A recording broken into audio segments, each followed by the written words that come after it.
Now, this particular one, the individual versus being a team sport that you kind of talk about, you know, it's not just you being out there. You have several other people that are there supporting you. Can you talk a little bit about that? Yeah, I mean, I think that this video does a good job of kind of explaining what the situation is there, but it is a bit of a unique sport because you see the individual cross the start and finish line. We're the ones that get to stand on the podium, we're the ones that get to spray the champagne. But I have such little influence, and I shouldn't even say that. I mean, I have a lot of influence on the team, but my role is not the 90%. My role's like maybe the 20%.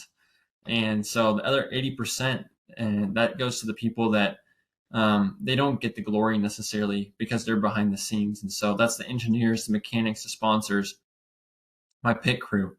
And in IndyCar racing, that's really, really important because when you're doing 3, 4 pit stops a race and they're getting you extra spots in pit lane, that's a lot of work that they saved me that I would have had to spend later on to try and make up.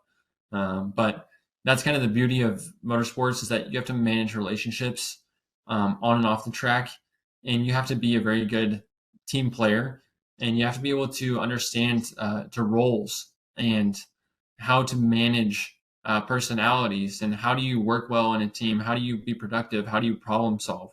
It's not just all about you as the driver. I mean, it's helpful to be quick and know what the car is doing, but no way you can do it on your own. So credit to everyone that is surrounding me, the team,